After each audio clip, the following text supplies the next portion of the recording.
여러 가지로 아직 우리 성도님들이 답답한 상황일 것이라고 그렇게 여겨지지만, 그러나 속히 우리 모든 성도님들이 얼굴과 얼굴을 대하면서 예배드릴 날이 곧 올 것이라고 그렇게 믿어 의심치 않습니다. 특별히 오늘 기도해 주신 우리 집사님 참으로 감사드립니다. 오늘 그 기도 말씀대로 반드시 이루어진 그러한 은혜가 있을 것입니다. 오늘은 예수님을 만난 사람들 중에 대부분 예수님께서 그 사람을 찾아가십니다.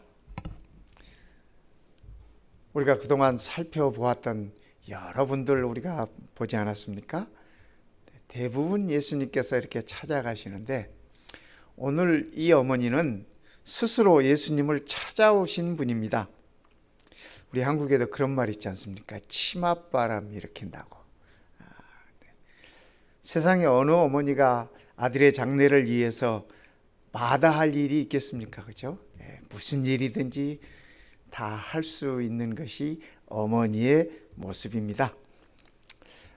이 어머니는 어떤 어머니인지 우리 한번 보겠습니다. 그의 이름은 나오지 않습니다.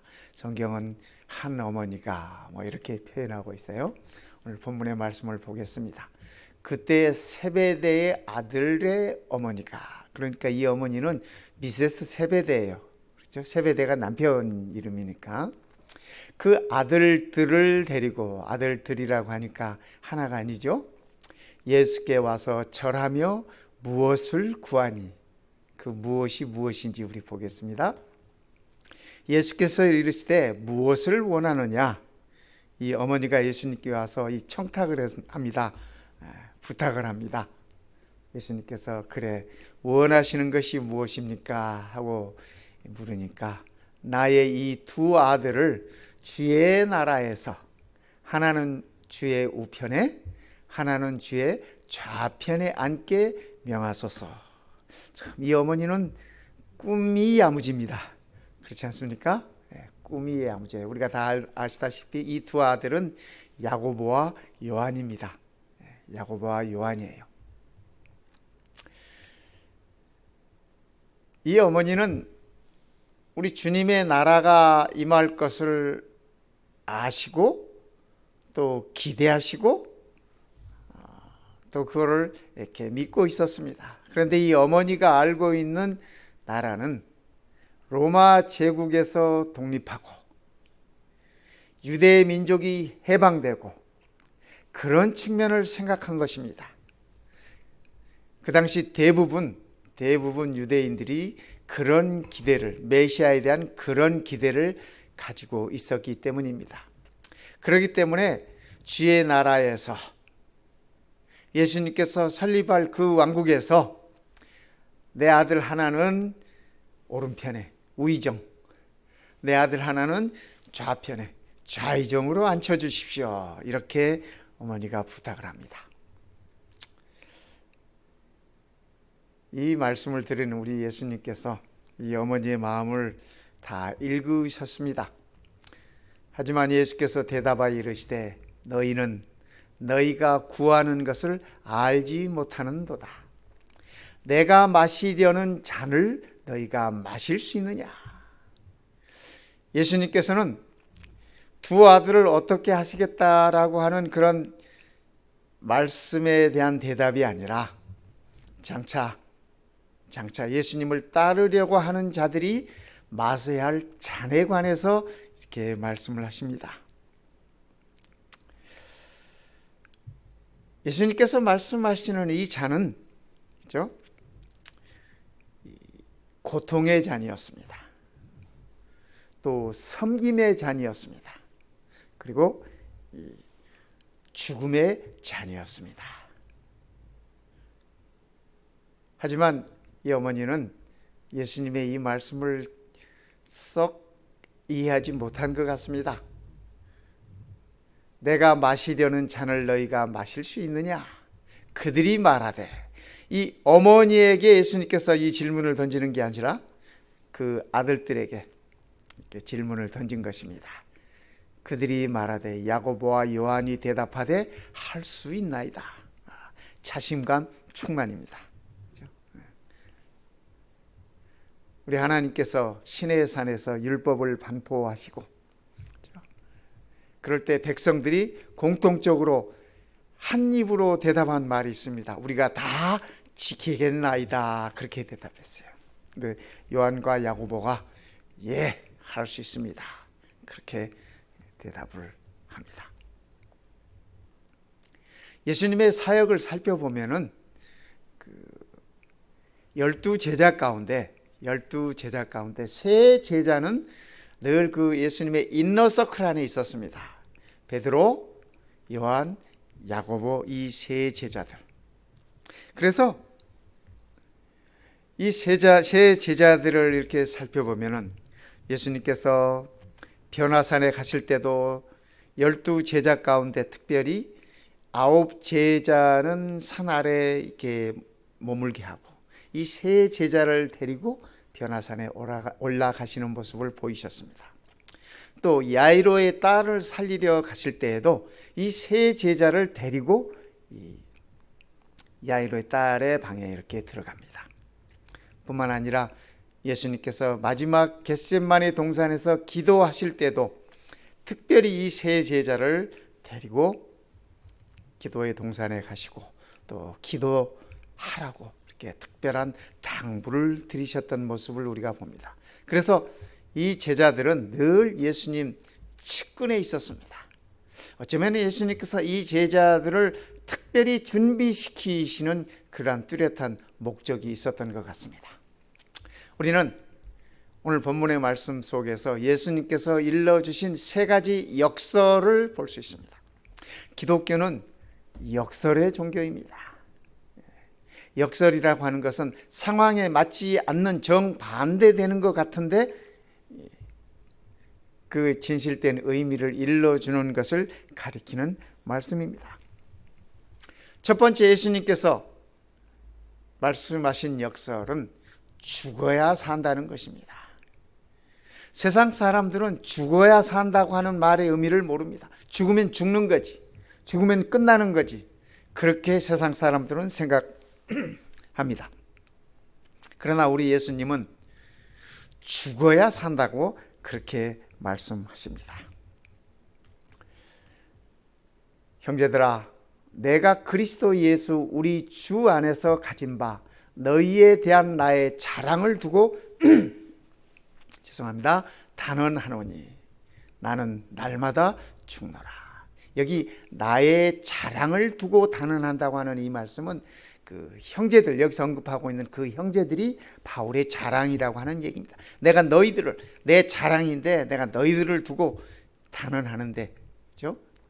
나는 날마다 죽는다. 오늘 우리가 불렀던 찬송 중에 성도 여러분, 그죠? 죽음 후에는 부활이 있고 우리가 그렇게 찬양하지 않았습니까? 그렇습니다. 매일 죽는 경험 없이는 매일 사는 경험 또한 없는 것입니다. 예수님께서 하신 말씀도 죽어야 산다고 하는 말씀이 바로 그 말씀이시고, 사도 바울은 그 말씀을 바르게 이해했기 때문에 나는 매일 죽는다라고 그렇게 표현하고 있는 것입니다. 갈라디아 5장에는 이렇게 말씀하십니다. 그리스도 예수의 사람들은, 우리들을 가리키는 말씀이죠. 그리스도 예수의 사람들은 육체와 함께, 우리의 몸과 함께 그 정욕과 탐심을 십자가에 못 박았느니라. 그렇죠. 그러니까 우리는 그리스도의 십자가에서 다 함께 죽은 사람이라고 하는 말씀을 우리들에게 가르쳐 주고 있습니다.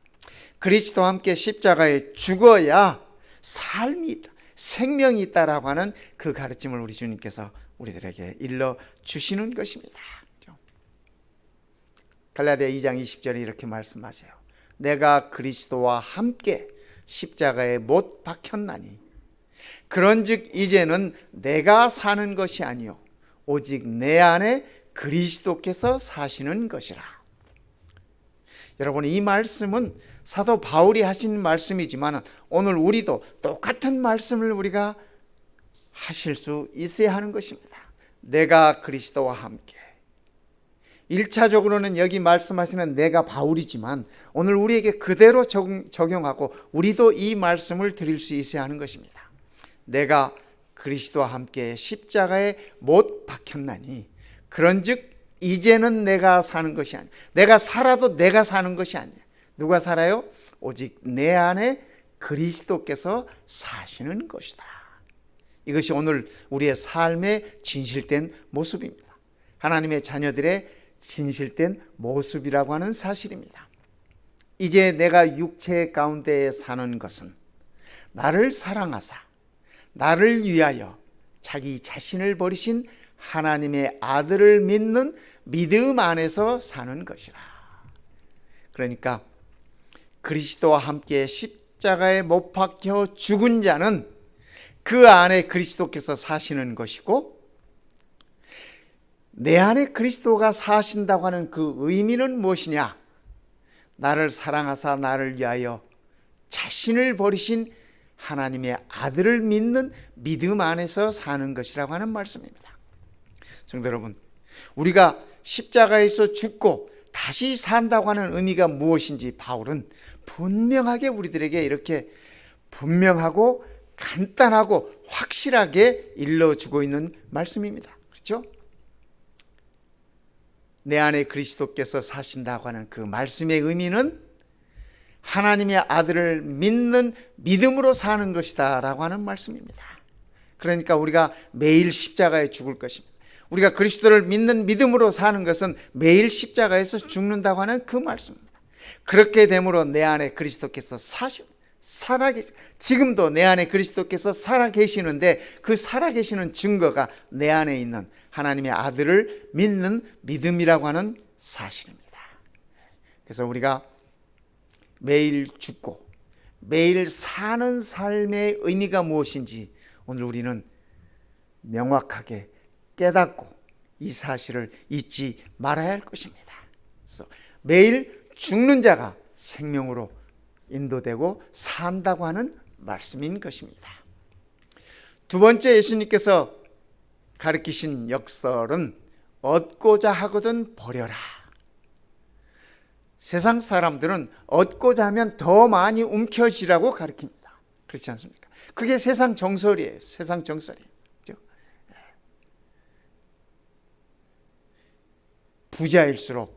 부자일수록 더 많이 이렇게 움켜쥔다고 하지 않습니까? 그건 세상이 하는 얘기입니다. 많은 것들을 이렇게 쌓기 위해서는 더 많이 긁어 모아야 되고 더 많은 투자해서 더 많은 것들을 얻도록 그렇게 하는 것이 세상입니다. 그러나 우리 주님께서는 역설로 말씀하십니다. 얻고자 하거든 버려라. 우리 주님의 잔을 채우기 위해서는 그 잔을 비워야 된다라고 우리 주님께서는 말씀하고 계시는 것입니다. 주님의 십자가는 버리는 것이었습니다. 우리 주님께서 십자가를 지신 것은 모든 것을 다 버리는 것이었습니다. 어떤 것들을 버렸나요? 우리 주님은 십자가에서 그분의 고귀한 생명을 버리셨습니다. 우리 주님은 십자가에서 그분의 살과 피를 우리를 위하여 제공하시면서 다 버리셨습니다. 우리 주님은 십자가에서 하나님의 영광의 보좌를 버리셨습니다. 그리고 주님은 십자가에서 아들의 영광까지도 다 버리셨습니다. 왜요? 그것은 우리를 얻기 위한 것이었습니다. 그분께서 십자가에서 버리심으로, 이 모든 것들을 다 버리심으로 우리의 생명을 얻도록 하신 것이었습니다. 우리는 이 사실을 참으로 감사해야 할 것입니다. 이 영어 단어에 제티션이라고 하는 이 단어가 있습니다. 참 재밌는 단어인데요. 버린다, 투하한다, 뭐 이렇게 공중에서 떨어뜨린다, 뭐 이런 의미를 가지고 있는 영어 단어입니다. 이 말은 무슨 말이냐면 이렇습니다. 이 폭격기가 폭탄을 실어가지고 전투기에다가 이렇게 폭탄을 싣고 가가지고 폭탄을 떨어뜨리는 거예요. 그것이 제티션이라고 하는 그 단어입니다. 그 말입니다. 그리고 비행기가 착륙을 하기 위해서는, 비행기가 비상 착륙을 하기 위해서는 죄송합니다.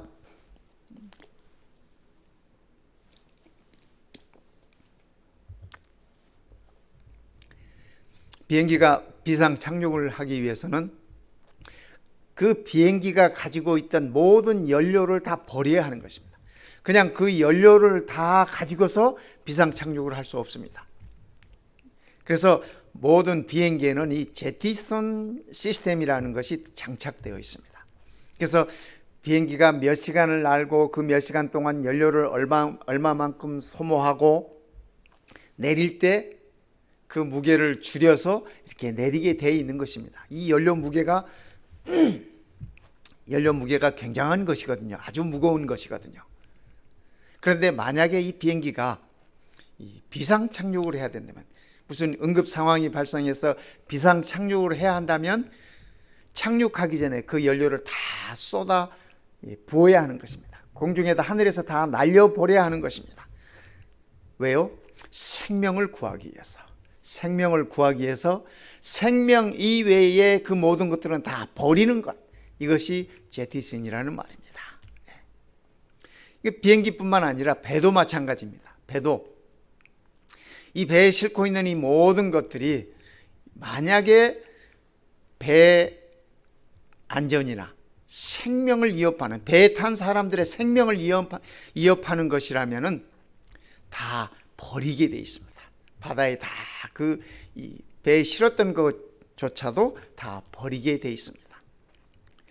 우리 예수님께서 생명을 위하여 버리라고 하는 말씀은 바로 그 말씀입니다. 생명을 위하여 버려라. 한 번에 예수님께서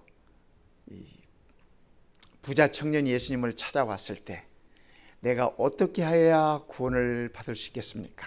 하나님의 나라를 얻을 수 있겠습니까? 질문합니다. 그때 예수님께서 계명에는 어떻게 되어 있느냐? 그랬더니 이 청년이 계명을 다 언급하면서, 제가 어려서부터 다 지켰습니다. 그때 예수님께서 대답하신 말씀이 이 말씀이에요. 예수께서 그를 보시고, 뭐 관리라고도 돼 있고 부자 법관이라고도 돼 있고 그러는데, 그 청년을 보시고 사랑하사, 예수님께서 그 청년을 보셨을 때 아주 귀하게 여기셨습니다. 귀한 청년으로 그를 생각했습니다. 그리고 하시는 말씀이, 내게 오히려 한 가지 부족한 것이 있으니 가서 내 있는 것을 다 팔아 가난한 자들을 주라, 비워라는 말씀이었습니다. 그리하면 하늘에서 보화가 내게 있으리라.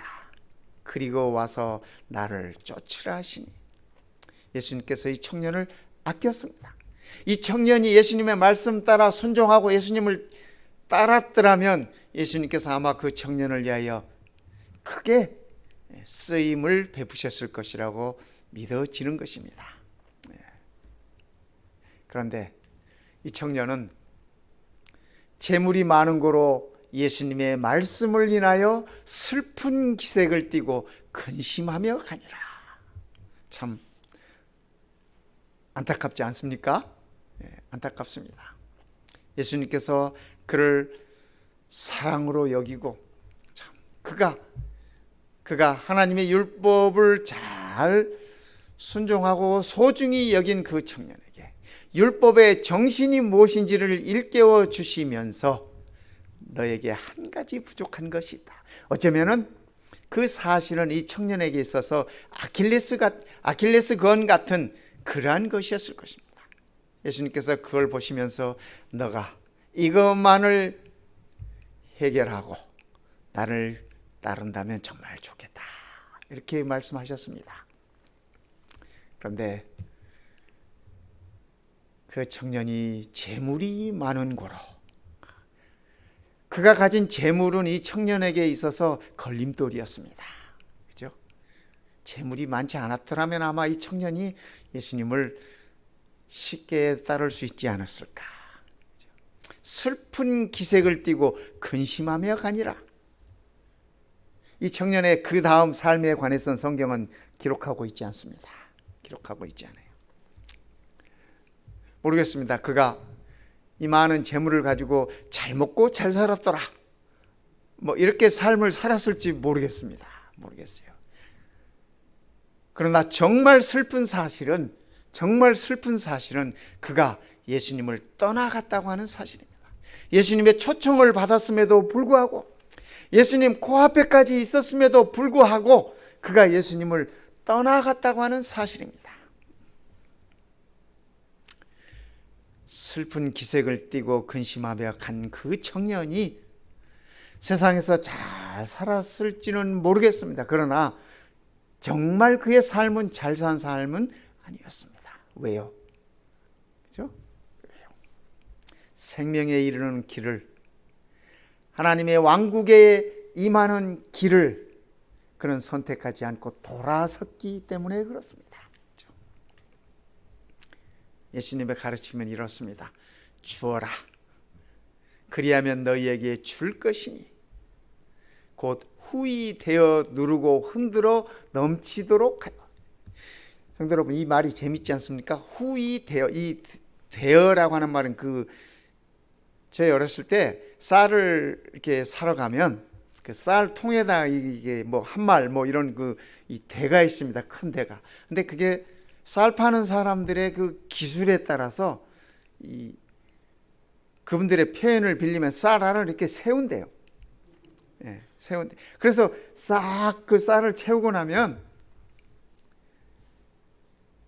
그게 한 마리인데, 이렇게 옆에 사람이 아는 사람은 이 말을 이렇게 퉁 치면은 그 쌀이 이렇게 이만큼 주저앉습니다.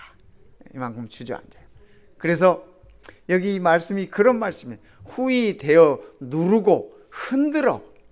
그러면 꽉꽉 채워진다는 말씀이죠. 그렇게 해주시겠다는 얘기예요. 너희에게 안겨주리라. 우리 주님은 이런 소중한 약속을 하셨습니다. 얻고자 하는 자는 주어라, 얻고자 하는 자는 나누어 주어라. 그리하면 내가 너희에게 줄 것이니. 그냥 주는 것이 아니라 후히 데우고 누르고 흔들어 넘치도록 하겠다는 말씀입니다. 전도서 11장에는 이렇게 말씀하십니다. 너는 내 떡을 물 위에 던져라. 여러 날 후에 도로 찾으리라. 성도 여러분, 이 물 위에다가 이 빵을 던지면 어떻게 되겠습니까? 그죠? 이 말은 나누라는 얘기입니다. 나누라는, 주라는 얘기입니다. 비우라는 얘기입니다. 오늘 우리가 안식일 예배를 드리고 있지 않습니까? 안식의 첫 시간에 창세기 2장과 출애굽기 20장의 안식일에 관한 권면의 말씀을 이렇게 살펴보면 세 가지로 간단하게 요약할 수 있습니다. 우리가 안식일을, 그렇죠? 거룩히 지키라, 뭐 이렇게 표현하고 계시는데, 그 거룩히 지키라고 하는 의미는 창세기 2장과 그리고 출애굽기 20장을 살펴볼 것 같으면 세 마디로 요약할 수 있는데, 첫 번째는 쉬어라는 얘기입니다. 쉬어라. 그러니까 금요일 저녁에는 일찍 주무시기 바랍니다. 쉼이에요, 쉼. 우리가 한 주일 동안 열심히 일하고, 그렇죠? 열심히 일하고 쉼이 필요해요. 그래서 하나님께서 쉬라고 말씀하셨어요. 그래서 금요일 저녁에 일찍 주무시고, 그렇죠? 그 다음에 두 번째는 하나님을 경배하라는 말씀입니다. 예배하라는 말씀입니다. 그렇죠? 그래서 금요일 저녁에 푹 쉬고 안식일에 가벼운 몸으로, 가벼운 맑은 정신으로 주의 전에 나와서 예배 드리는 것입니다. 그것이 안식일을 거룩히 지키는 것이. 세 번째는 나누라고 하는 말씀입니다. 그것이 안식일을 거룩하게 지키는 방법이에요. 나누어라. 그러니까 안식일 오후에는 하나님의 정신으로, 예수님의 정신으로, 안식일의 정신으로 우리는 나누는 것입니다. 그 나누는 것이, 그죠? 환자를 찾아볼 수도 있고, 먹을 것을 가지고 필요한 자들에게 나눌 수도 있고, 그죠? 또 위로가 필요한 자들을 만나서 위로를 나눌 수도 있고, 모든 것이, 우리가 할 수 있는 모든 것들이, 하나님이 은혜 아래서 할 수 있는 모든 것들이 나눔이라고 하는 사실입니다. 이 세 가지가 안식일을 거룩히 지키는 하나님께서 일러주신 원칙이에요. 프린시플이에요. 쉬어라, 진실된 마음으로 하나님께 예배하거라, 그리고 나누거라.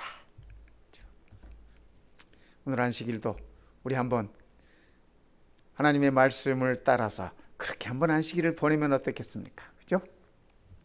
아브라함도 그의 아들을 버렸습니다. 하나님께서 아브라함아, 너의 독자를 번제로 드려라.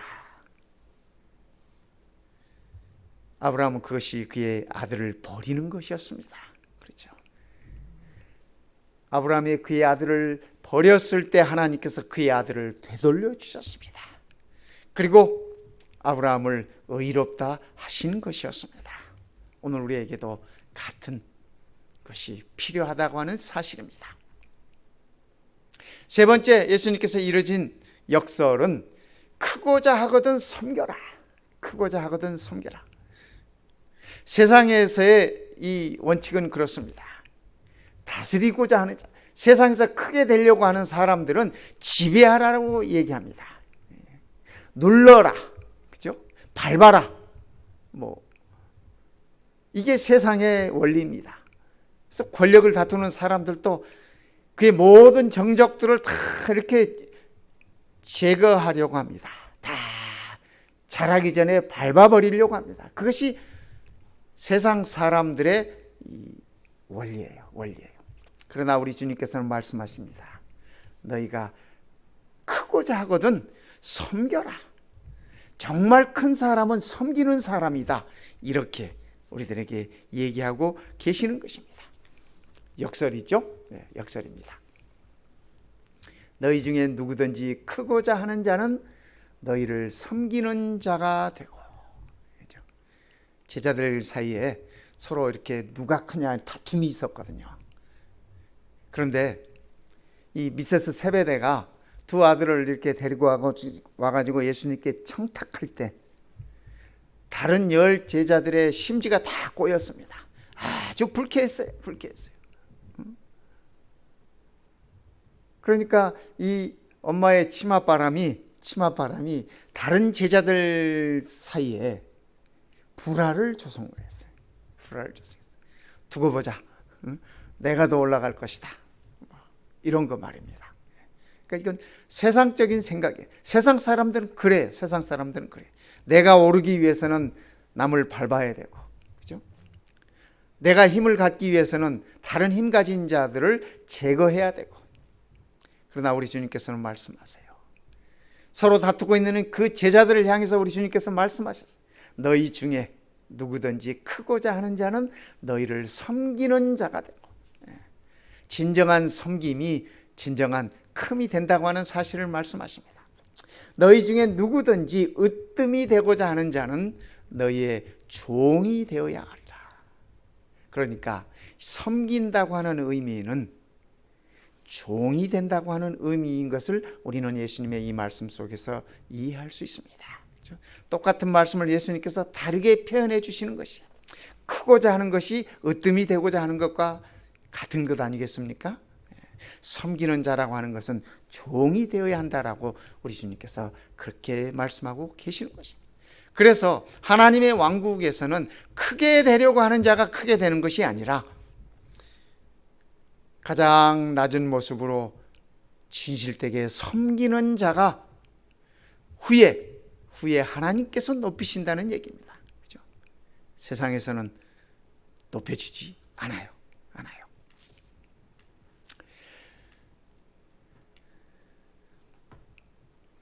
너희 안에 이 마음을 품으라. 곧 그리스도 예수의 마음이니 그는 근본 하나님의 본체시나 하나님과 동등됨을 취할 것으로 여기지 아니하시고 오히려 자기를 비워 종의 형체를 가지사 사람들과 같이 되셨고 사람의 모양으로 나타나사 자기를 낮추시고 죽기까지 복종하셨으니 곧 십자가의 죽으심이라. 우리 예수님의 섬김에 관한 말씀을 요약해 놓은 말씀입니다. 그렇지 않습니까? 우리 주님께서 하나님과 본체시나 근본이, 그러나 하나님과 동등됨을 취하지 아니하시고 자기를 비워서, 그죠? 예수님도 자기를 비우셨어요. 자기를 버리셨어요. 종의 형체를 가시사 우리들과 같이 되셨고 우리의 모양으로 나타나서 자기를 낮추시고 죽기까지 복종하셨다. 성도 여러분, 우리도 예수님의 이 마음을 우리의 마음에 품으십시다. 그리스도 예수의 마음을 말입니다. 선지자는 이렇게 기록하고 있습니다. 자선을 베푸는 사람은 다른 사람을 축복하기도 하지만 스스로 더 큰 축복을 받는다. 여기 자선이라고 했지만은 쉽게 다른 말로 표현하면 나눔입니다. 꽃에서 풍겨나는 향기처럼 생애 속에서 조용하게 흘러나오는 작은 친절, 곧 사랑과 자아 희생의 작은 행동은 생애의 축복과 행복을 나누어 가지는 일에 작지 않은 부분을 이룬다. 산상보험 82페이지에 있는 말씀입니다. 꽃에서 풍겨나는 향기처럼. 제가 며칠 전에 저희 집안에 조그만 그 히아신스 뿌리를 이렇게 화분에 심어놓고 기다렸습니다. 그랬더니 잎이 나고 이렇게 성장을 하더니 며칠 전부터 꽃을 피웠습니다. 작은 화분에 히아신스 꽃이 이렇게 올라오는데 그 향기가 집안 가득해요. 얼마나 기분이 좋은지 몰라요. 집에 들어갈 때 그 향이 제일 먼저 나고, 그렇죠? 또 그 앞을 지날 때면은 향기가 온 집안을 감싸주고, 한 송이 히아신스 꽃이지만은 얼마나 그 향기가 좋은지 몰라요. 꽃에서 풍겨나는 향기처럼 생애 속에서 조용하게 흘러나오는 작은 친절, 곧 사랑과 자아 희생의 작은 행동은 우리네 삶의 축복과 행복을 나누어 가지는 것이다. 성도 여러분, 얼마나 아름다운 말씀입니까? 그렇죠?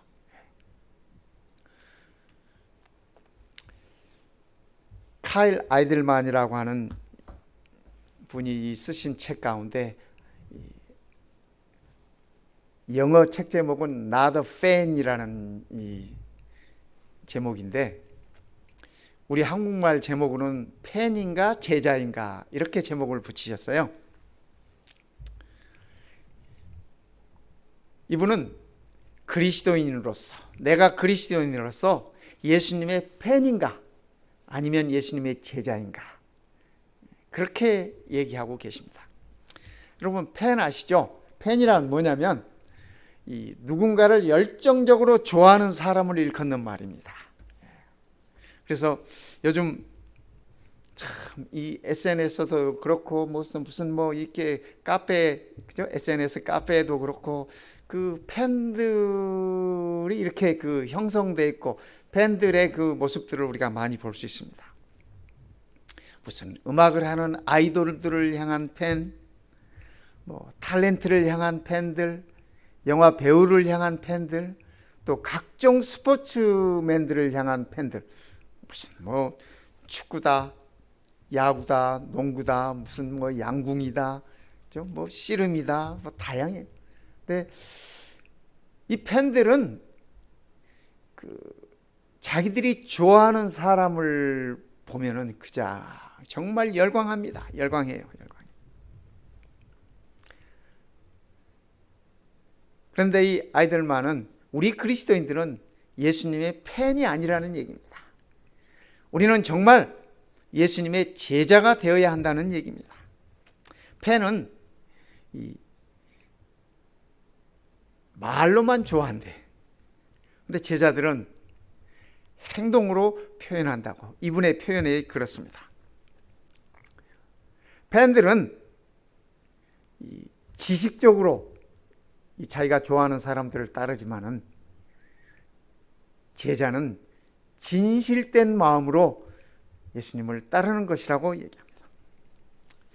예수님을 팬으로 대하는 사람들은, 예수님을 팬으로 대하는 기독교인들은 예수님이 아니어도 산대요. 그런데 예수님의 제자들은 예수님 아니면 못 산대요. 그런 정신으로 대한다는 것입니다. 예수님을 팬으로 섬기는 사람은 외적인 면을 중시하지만은 예수님을 제자로 섬기는 사람들은 예수님의 가르침 따라 내면을 중요시, 예수님 닮아가고 예수님의 성품을 담기를 원하고 그런 내면을 중시한다는 것. 예수님을 팬으로 여기는 사람들은 모든 일에 있어서, 그들의 삶에 있어서 예수님을 이용한다는 것입니다. 예수님을 이용하기 위해서 교회 나오고 예수님을 이용하기 위해서 관계를 갖고 사람들과 그런다는 것입니다. 팬은. 그러나 제자는 예수님께 쓰임 받기 위해서 나온다는 것입니다. 성도 여러분, 우리도 한번 생각해 보십시다. 나는 예수님의 팬인가? 아니면 나는 예수님의 제자인가? 팬은 예수님을 생각할 때 one of them, 그들의 삶을 유익하게 해주는 여러 가지 것 중에 하나라고 생각한답니다. 그러나 제자는 only one, 내 삶에 있어서 그분이 모든 것이라고 하는 생각으로 지니고 사는 사람이라고 그렇게 표현하고 있습니다. 성도 여러분, 우리가 예수님의 팬인지 예수님의 제자인지 한번 생각해 보면 좋겠습니다. 예수님께서 이루신 세 가지 역설, 그죠? 죽어야 산다, 그죠? 죽어야 산다. 우리가 매일 죽을 것입니다. 얻고자 하거든 버려라, 그죠? 얻고자 하면 버려라. 크고자 하면 섬겨라. 이 미세스 세베대가, 그죠? 성도 여러분, 두 아들을 가지고 있었지 않습니까? 야고보와 요한. 그런데 예수님의 제자들 가운데 가룟 유다를 제외하고, 그죠? 가룟 유다를 제외한 11제자 가운데 제일 먼저 순교당한 아들이 야고보입니다. 야고보예요. 아들을 가장 먼저 잃은 이 미세스 세베대, 마음이 어떠했겠습니까, 성도 여러분? 그죠? 아들을 잃은 엄마의 마음, 정말 아픈 마음이었을 것입니다. 정말 고통이었을 것입니다. 정말 힘든 일이었을 것입니다. 그때 어쩌면 야고보의 어머니는 예수님의 말씀을 생각했을 것입니다. 너희가 내가 마시는 잔을 마실 수 있겠느냐? 야고보가 순교당했을 때 야고보의 어머니는 예수님께서 말씀하셨던 그 고난의 잔, 그 죽음의 잔을 그 어머니도 함께 마셨을 것입니다. 그리고 아시다시피 예수님의 제자들이 사도 요한만을 제외하고 다 순교당했습니다. 다 순교당했어요. 그런데 미세스 세베대는 그분이 돌아가실 때까지 자기 아들이 살아있었어요. 자기 아들이 살아있어요.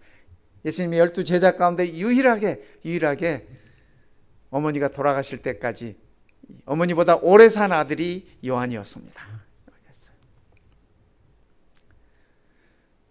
너희가 내가 마시는 잔을 마실 수 있겠느냐? 성도 여러분, 오늘 우리도 예수님을 찾아와 치맛바람을 일으켰던 이 한 어머니의 만남 속에서 예수님께서 일러주셨던 이 말씀을 우리가 들여다보면서 우리도 우리의 삶 속에 예수님의 이 역설적인 가르침을 깊이 새겨 두십시다. 우리가 매일 죽어야 사는 것입니다. 그렇죠? 죄에 대하여 죽고, 그렇죠? 내 자신을 십자가에 못 박고, 나를 십자가에 못 박고 다시 예수가 내 안에 산다고 하는 의미가 하나님의 아들, 나를 사랑하셔서 이 세상에 오셔서 죽으셨다고 하는 사실을 믿는 것이라고 분명하게 일러주셨지 않습니까?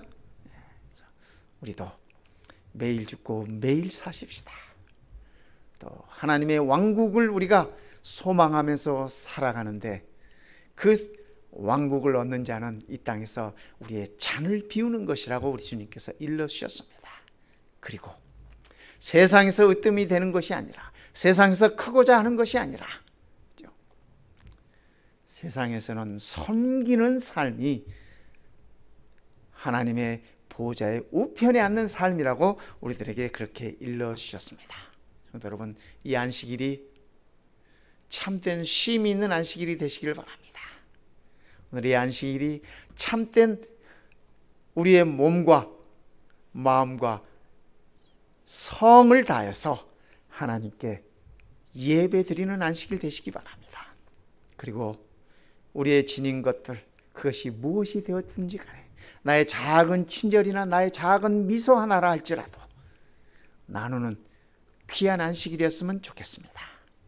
오늘의 안식일 우리 모든 성도님들 가정마다, 또 온라인으로 예배드리는 우리 모든 식구들 가정마다 예수님께서 말씀하셨던 이 축복의 말씀이 은혜로 임하게 되시기를 이 시간에 간절히 바랍니다.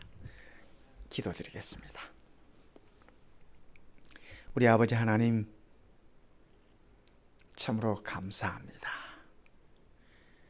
예수님의 가르침을 통하여 우리가 이 땅에서 어떻게 살아야 할지, 어떤 자세로 살아야 할지 일러주셨으니 그 은혜를 참으로 감사드립니다. 한마디 말씀 하나하나 우리의 가슴에 깊이 새기게 하시고 이 말씀이 우리의 삶이 되게 하여 주시옵소서. 주님의 말씀 따라 말씀처럼, 우리 주님처럼 그렇게 살기를 원합니다. 성령 하나님, 우리를 도와주시옵소서. 우리 주님 예수님의 이름으로 감사하며 기도드립니다. 아멘.